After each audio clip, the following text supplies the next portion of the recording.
예, 데살로니가 전서를 함께하고 있는데요. 데살로니가 전서는 데살로니가에 있는 도시에 있는 교회에 보낸 첫 번째 편지였습니다.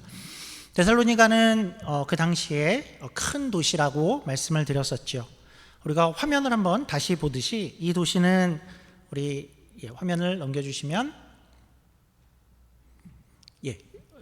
얼핏 보듯이 저 긴 구간 로마로부터 이스탄불까지 이르는 당시의 비아 에그나티아라는 1000km도 넘는 긴 도로이고 또 폭이 6m가 넘는, 그러니까 평평한 돌로 포장도로를 그 당시에 만들어 놓은 아주 큰 도로, 그 보시면 중앙 근처에 있는 도시가 데살로니가였고 또한 항구 도시였습니다. 그래서 사람들이 많이 모이고 큰 도시가 되었고 그곳은 마게도냐 지방이라는 곳의 주도가 될 정도의 도시였죠. 그래서 이미 많은 유대인들이 이곳으로 와서 장사를 하고 또 사업을 하고 정착을 하고 유대인의 회당을 이미 갖추고 있는 도시이기도 했었습니다. 사도 바울이 2차 여행 시에 이제 이곳에 도착해서 복음을 전하고 교회가 그때 세워졌는데 이미 정착해 있던 그 유대인들의 박해가 굉장히 심했었지요. 그래서 우리가 예상컨대 대략 한 달 정도 머물렀던 것 같은데 여하간 짧은 시간만 머물고 나서 바울은 어느 날 밤에 야반 도주를 할 수밖에 없는 그런 곳이었죠. 그래서 우리가 이 교회를 생각하면 한마디로 표현하면 이제 막 생긴 어린 교회였다. 그리고 그 반면에 한편 박해가 너무나도 심한 그런 교회였습니다. 오늘은 이런 배경들을 이렇게 말로만 설명을 드렸었는데 실제로 바울이 그때 데살로니가에 들어갔을 때 어떤 일이 있었는가 하는 것을 좀 성경으로 좀 한번 읽고 가려고 합니다. 우리 사도행전 17장인데요. 사도행전 17장 말씀입니다. 데살로니가에 바울이 처음 들어갔을 때 어떤 일이 있었는가 하는 것을 좀 성경으로 확인해 보죠. 1절입니다. 그들이 암비볼리와 아볼로니아로 다녀가 데살로니가에 이르니 거기 유대인의 회당이 있는지라. 그러니까 유대인들이 이미 있죠. 2절입니다. 바울이 자기의 관례대로 그들에게로 들어가서 새 안식일에 성경을 가지고 강론하며, 그러니까 관례대로라는 말은 그러니까 바울이 이방 지역을 도착했을 때에 가장 먼저 그냥 아무 이방인에게만 복음을 전한 것이 아니라 유대인을 먼저 찾아가고 회당이 있을 때는 그 회당을 먼저 찾아간 그 관례를 이야기합니다. 3절입니다. 뜻을 풀어 그리스도가 해를 받고 죽은 자 가운데서 다시 살아나야 할 것을 증언하고 이르되 내가 너희에게 전하는 이 예수가 곧 그리스도라 하니. 그래서 바울이 도착해서 전한 것은 뭐였냐 하면 그리스도가, 그러니까 예수가 곧 그리스도다입니다. 그리스도라는 말은 정확히 메시아라는 말과 같은 말입니다. 그래서 예수가 바로 구약 성경에서 또 유대인들이 기다려온 그 메시아다 하는 것을 바울이 거기서 전했다라고 하죠. 4절입니다. 그 중에 어떤 사람 곧 경건한 헬라인의 큰 무리와 적지 않은 귀부인도 권함을 받고 바울과 실라를 따르나 그러나 유대인들은 시기하여 저자의 어떤 불량한 사람들을 데리고 때를 지어 성을 소동하게 하여 야손의 집에 침입하여 그들을 백성에게 끌어내려고 찾았으나, 그러니까 유대인들이 이제 난리가 났습니다. 그래서 불량한 사람들을 모아가지고 사람들을 잡아내려고 찾아왔다라고 합니다. 일단 유대인들은 왜 이러는 것일까요? 우리가 데살로니가 전서 오늘 함께 읽은 2장의 표현에서도 우리가 볼 수 있는데요. 우리 데살로니가 전서 2장 14절입니다. 형제들아 너희가 그리스도 예수 안에서 유대에 있는 하나님의 교회들을 본받은 자 되었으니 그들이 유대인들에게 고난을 받음과 같이 너희도 너희 동족에게서 동일한 고난을 받았느니라. 유대인은 주 예수와 선지자들을 죽이고 우리를 쫓아내고 하나님을 기쁘시게 하지 아니하고 모든 사람에게 대적이 되어 우리가 이방인에게 말하여 구원받게 함을 그들이 금하여 자기 죄를 항상 채우매 노하심이 끝까지 그들에게 임하였느니라. 유대인들은 어떤 사람들이었냐 하면 그들은 가장 먼저 하나님에게 선택을 받은 그런 사람들이었죠. 또 하나님의 말씀을 가장 먼저 듣고 그 말씀을 맡은 자들이었습니다. 그러니까 누구보다도 하나님을 잘 아는 그런 자부심을 가진 그런 사람들이었죠. 근데 그들은 하나님을 믿는데 이제 예수님을 하나님이 보낸 메시아로는 인정하지 않고 있었죠. 그가 나무에 달린 예수가 하나님의 메시아일 리가 없다였고, 그리고 급기야 유대인들은 예수님을 십자가에 못 박아 죽게 하였는데, 그러니까 이제 와서 그분이 메시아라고 하면 더욱더 큰일이죠. 그래서 이들은 어디서나 예수님이 메시아였어를 전하는 것을 참을 수가 없게 되었습니다.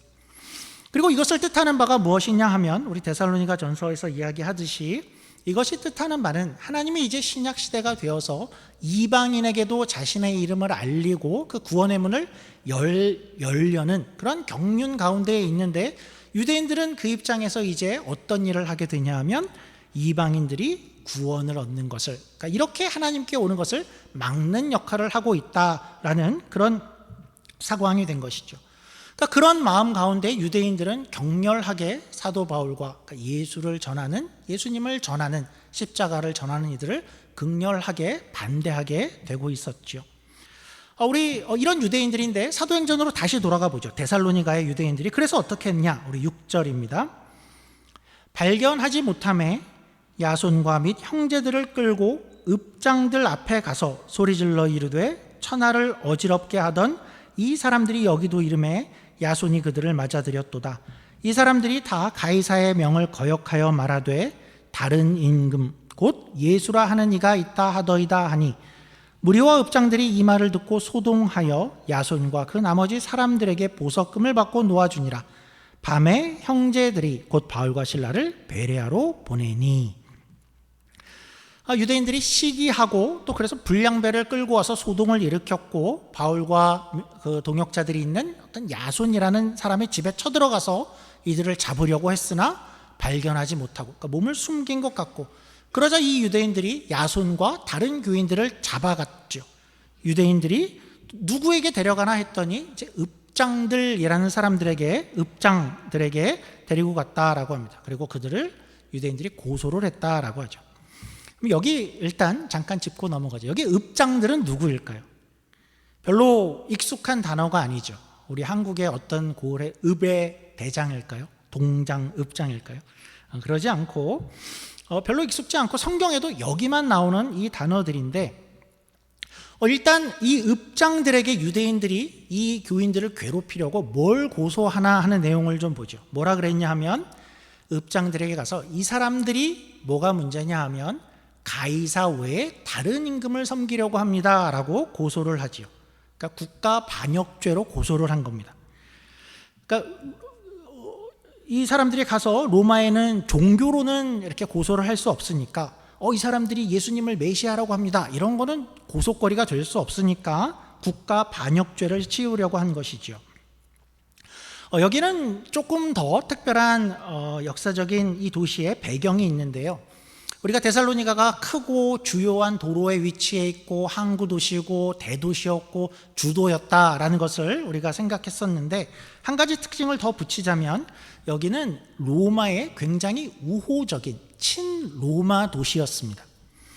그러니까 여기에는 역사적인 한 배경이 있는데요. 그러니까 BC 42년에, 그러니까 그때로부터 약 100여 년 전에 로마가, 그러니까 안토니우스와 또 옥타비아누스가 이제 브루투스와 싸우게 되죠. 그렇게 싸울 때에 그때 이 전쟁에서 데살로니가가, 이 도시가 안토니우스와 옥타비아누스의 편을 들게 됩니다.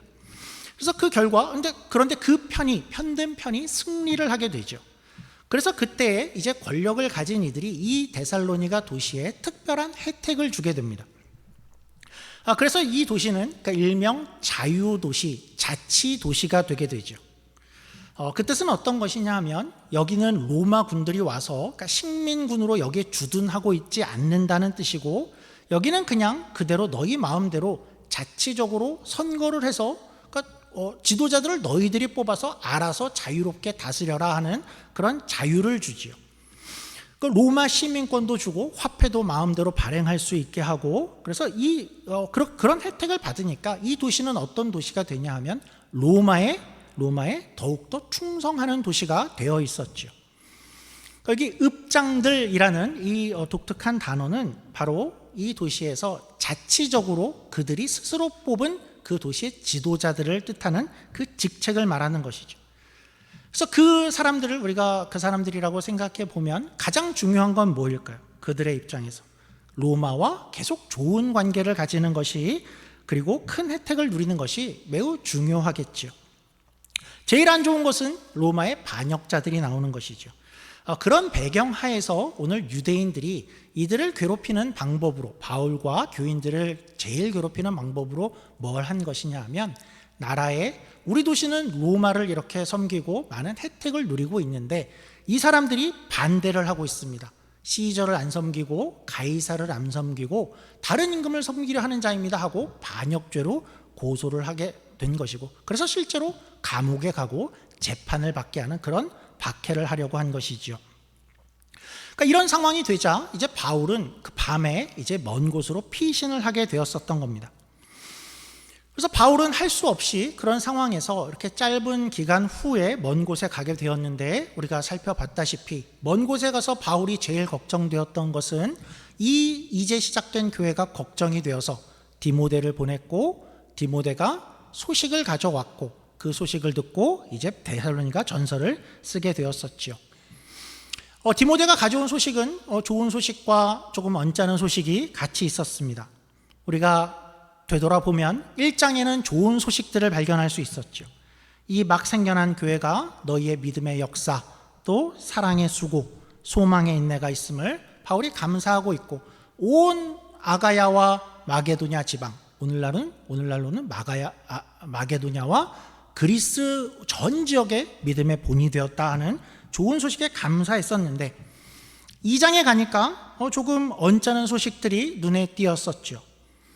어떤 바울과 그 팀에 대한 의심이라든지 수군거림, 좀 이렇게 의혹, 이런 말들이 있었던 것 같죠. 아마도 데살로니가에 너무나 짧게 있었고 떠난 후에 다시 돌아오지 않는 그런 배경하에서 이런저런 말이 나왔을 것 같은데, 바울은 2장에서 그 말들에 대해서 변호를 하고 있었습니다. 그러니까 변호를 했다는 것은 막 쩔쩔매서 내가 이랬습니다, 그러니까 이런 것은 아니고 당당하게 내가 이런 사역을, 한마디로 나는 진짜 사역을 했습니다 하는 것을 2장에서 이야기를 하고 있었죠. 첫째는 그런 것이었죠. 내가 이런 고난 중에도 나는 이 사역을 계속했습니다가 자기 변호였습니다. 가짜였다면 나는 이런 고난 속에서 이것을 하지 않았을 것입니다 이죠. 그렇죠. 가짜는 힘들거나 어렵거나 지치거나 하면 내가 하는 사역을 중단하게 되어 있습니다. 그러나 그런 상황에서 나는 계속하는 걸 봐주십시오. 너희가 내가 빌립보 이전 도시에서 어떤 고난을 받고 여기 왔는지를 아는데도 나는 이 일을 계속했다라는 것을 바울이 첫 번째로 이야기를 했었고, 두 번째는 나는 여러분들 앞에서 아첨이나 속임수나 탐심을 부리지 않았습니다를 이야기했었죠. 그 당시 그 유명한 그 대로가 있는 도시에 많은 순회 선교사들이나 순회 설교자들, 다른 종교의 그런 이들이나 철학자들이 와서 팔을 만들고 그룹을 만들고 또 돈을 모으고 탐욕을 채우는 그런 이들이 있었지만, 나는 그러지 않았다. 너희들에게 내가 무슨 폐를 끼쳤느냐, 이렇게 봐도 나는 진짜 아니냐라고 했었고, 그런 면들을 보여주면서 이제 마지막으로 바울은 자기가 여러분들 앞에서 유모와 같았다라는 것을 강조했죠. 우리 데살로니가 전서 2장 7절을 다시 한번 보죠. 유모의 모습으로 나타났었다라고 이야기를 하고, 현대의 모습으로는, 현대 번역으로는 어머니다라고 이야기를 합니다. 바울은 자신이 어머니와 같았다라고 이야기를 하죠. 어머니가 아기를 돌보듯이. 그 말은 아기는 실수를 할 수도 있고, 아기는 자기가 어떻게 커야 되는지도 모르고, 아기는 쓸데없는 고집을 피우기도 하고 그런 아이지만, 어머니는 아기가 실수를 해도 참아주고 보살펴주고 또 기저귀를 갈아주는 그런 어머니와 같았다라는 것이죠. 그러니까 데살로니가 교인들이 그랬을 것 같죠. 이제 막 태어나고 예수님을 안 새 생명들과 같은 그런 신앙을 시작하는 이들인데, 그들은 그 시간 가운데 실수도 있고 또 잘못한 경우도 많았었겠죠. 바울은 내가 너희에게 어머니와 같이 실수를 해도 부족함이 있어도 품어주었다. 내가 그렇게 케어한 것을 기억해 보면 내가 진짜인 것을 알 수 있겠지 않냐, 않나를 이야기했었죠. 그리고 이제 오늘 바울이 이어가는데, 그러니까 바울은 이런 식으로 이야기를 하는 겁니다. 내가 어머니와 같은 면이 있었고 또한 아버지와 같은 그런 모습을 너희에게 보였다라고 하는데요. 진짜 사역은, 진짜 교회는, 성도는, 리더는 아버지와 같은 그런 모습을 또 보인다라고 할 수 있을 것 같은데, 우리 11절 말씀입니다. 11절입니다. 너희도 아는 바와 같이 우리가 너희 각 사람에게 아버지가 자기 자녀에게 하듯 권면하고 위로하고 경계하노니. 오늘은 한 가지까지만 보죠. 권면했다까지만 좀 살펴보겠습니다. 아버지처럼 어떻게 했는가 했을 때 권면했다라고 합니다. 이 말을 영어 성경은 대부분 encourage로 번역을 했습니다. 이 단어가 가진, 원어가 가진 뜻은 힘겨워하고 있는 사람, 힘겨워하고 있는 사람 옆에 선다라는 뜻을 갖고 있습니다. 이 단어가 연상케 하는 그림이 있는데, 그것은 긴 어떤 장거리 달리기를 하고 있는데 한참을 가서 어떤 사람이 이제는 너무 지쳐서, 그러니까 힘을 못 내고 있는 그런 사람이 있을 때 그 옆에 가서 어깨에 팔을 두르고 함께 간다라는 그림을 연상케 합니다.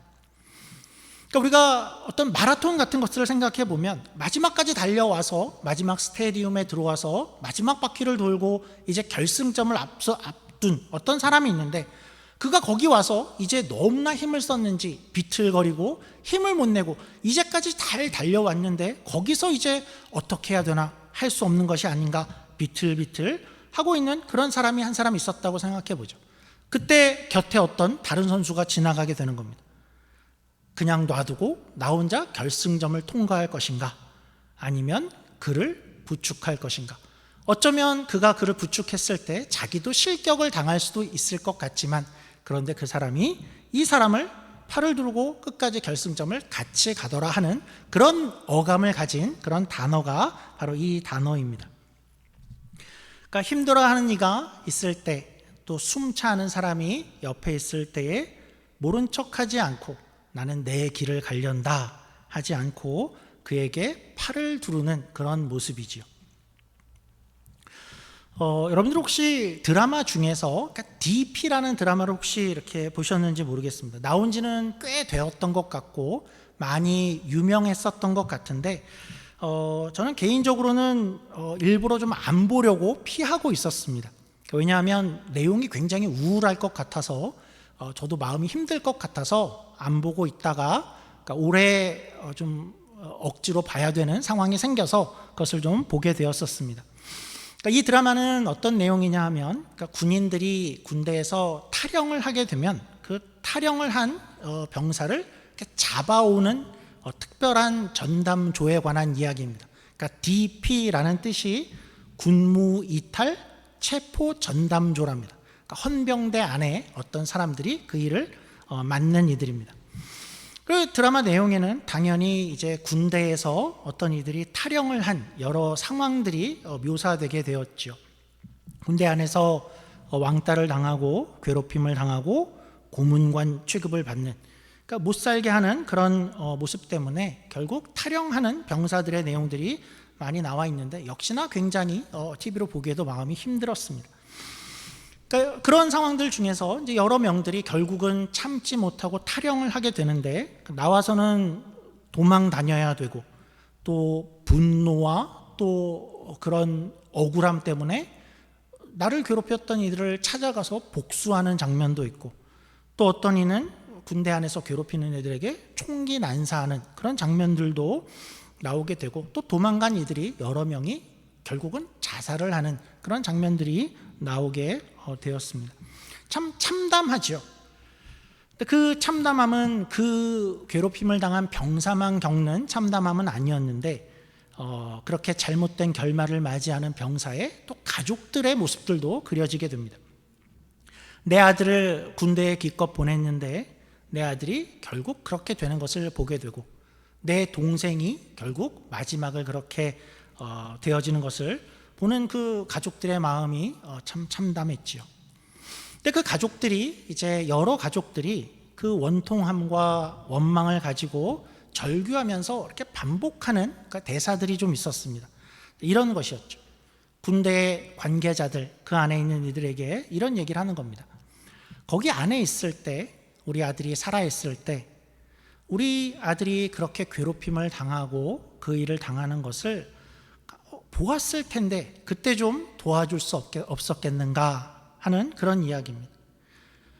그것을 정말 못 보았는가, 아니면 못 본 척한 건가, 아니면 그렇게 관심이 없었는가, 그때 좀 도와줄 수 없었는가. 그러니까 한마디로 기회가 있었을 텐데 왜 그때 아무도 나서지 못했는가 하고 그 가족들이 절규를 하죠. 우리가 그런 장면들을 보면서 그러니까 이런 상황들은 꼭 군대에만 있는 것 같지는 않습니다. 어떤 이가 그렇게 힘들어하고 있는데 주변에서 모른 척하는 상황들, 또는 관심이 없어서 그것이 눈에 안 보이는 상황들, 그런 상황들이 혹시 우리 주변에도 있지 않을까 싶습니다. 어떤 사람은 물론 그 힘든 상황을 전혀 티를 안 내는 사람이 있을 수도 있습니다. 그런데 우리가 혹시 조금 더 대화를 해보고 조금 더 만남을 갖는 기회가 있었다면, 그리고 혹시 시간을 우리가 좀 같이 보내는 그런 기회가 있었다면 우리가 그 사람의 마음을 좀 발견할 수 있지 않을까 하는 생각이 들게 되죠.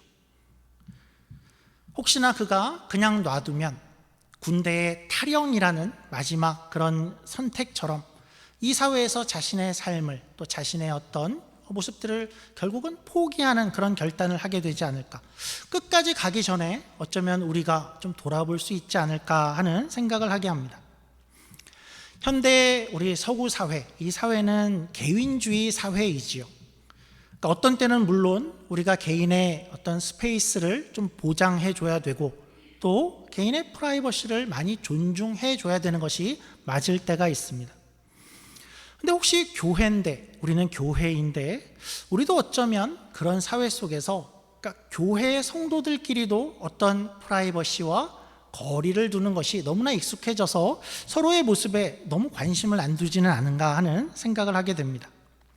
혹시나 어떤 사람이 내게 누군가가 좀 다가와 주었으면 하고 있다면, 그런데 우리가 거리를 두고 있는 것은 아닐까.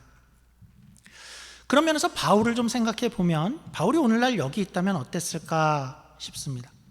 달려가는 인생의 경주를 하는 많은 사람들 가운데에서 어떤 사람이 좀 지치고 있다면, 어떤 사람이 비틀거리고 있다면 바울은 그 사람의 모습을 빨리 발견할 수 있지 않았을까. 그가 힘들구나 하고 가서 팔을 둘러줄 수 있지 않았을까. 실제로 바울이 자신이 이야기하는 것이 그런 모습입니다. 내가 데살로니가에 있을 때 어떻게 했는가 기억해 봐라 하지요. 거기는 그렇게 친 로마 제국이고 황제를 왕으로 여기는 것이 너무나도 중요한 그 도시 하에서 이제 반역죄로 고소를 당하는 그런 교인들을 볼 때 그들은 너무나도 괴로웠을 텐데, 또 동네 불량배들이 몰려와서 괴롭히고 핍박하고 박해하는 그 신자들이 너무나도 괴로웠을 텐데, 그들은 마음속으로 생각을 하지 않았을까요? 야, 이제 이쯤 되면 신앙을 포기할까?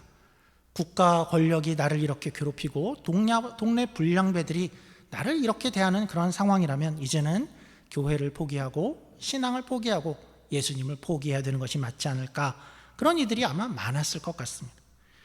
그러니까 바울은 거기에서 내가 너희를 권면했다, 너희에게 팔을 둘렀다라고 이야기를 하는 것이죠.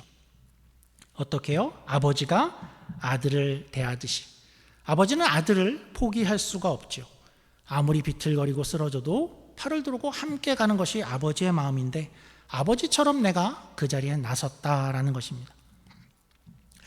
바울은 지금 이 맥락에서 그러니까 이런 이야기를 하고 있었다라고 했죠. 내가 어떻게 하나님 앞에서 진짜 사역을 했는가, 내가 얼마나 진짜였는가를 보여주는데 그 얘기를 이렇게 하는 것입니다. 나는 쓰러져가고 힘들어하고 지쳐있는 이들을 그냥 두지 않았고, 내가 가서 팔을 두르고 어떤 손해나 위협에도 그 길을 같이 갔었다라고 이야기를 하고 있는 것입니다. 우리가 오늘 그 점을 좀 돌아보면 좋을 것 같습니다. 우리 교회가 서로를 향해서 그런 관심을 가지는 교회가 되면 좋겠고, 또 조금 더 둘러볼 수 있는 그런 교회가 되면 좋을 것 같습니다. 또 작은 라이프 그룹에서 그룹원들의 상황들을 좀 살필 수 있으면 좋겠고, 누가 표하지 않아도 힘들어하고 있지는 않은가 하는 것이 우리 안에서 좀 나누어질 수 있으면 좋을 것 같습니다. 언젠가는 내가 힘들 수 있고 언젠가는 누군가 지칠 수 있는데 함께 팔을 둘러가는 것이 교회의 좋은 모습일 것 같고, 우리가 원하기는 더 늦기 전에, 혹시나 어떤 이가 조금 더 늦기 전에 나를 찾아와 줬으면 어땠을까요? 이런 이야기는 듣지 않는 우리 공동체가 될 수 있으면 좋을 것 같습니다. 사도 바울의 모습을 우리가 다시 한번 보지요. 그 결승선을 향해서 긴 여정을 함께 달려온 이들 가운데에 결국은 낙오자가 없도록, 또 쓰러지는 이가 없도록 팔을 두르고 그 마지막 결승선을 통과하는, 우리의 인생 가운데에도 신앙의 경주를 그렇게 함께 맞춰가는 우리 신약가 은혜교회 성도들이 되기를 주님의 이름으로 축원합니다. 기도하겠습니다. 하나님 아버지 감사합니다. 하나님, 바울은 내가 어떻게 너희 안에서 진짜였는가 하는 것을 이렇게 이야기를 합니다. 나는 아버지가 아들을 대함같이 그들을 팔을 두르고 그들과 함께 걸었다라고 이야기를 합니다. 지쳐가는 이들, 또 고통 가운데 있는 이들, 또 낙심하는 이들 가운데에 그 모습을 발견할 수 있는 우리가 되어지게 하시고, 그들을 찾아가게 하시고, 그들이 어떤 마지막 잘못된 선택을 내리기 전에, 더 늦기 전에 함께 걸어갈 수 있는, 힘을 줄 수 있는 우리 공동체가 될 수 있도록 하나님의 은혜를 더해 주시옵소서. 감사하며 예수님 이름으로 기도드립니다. 아멘.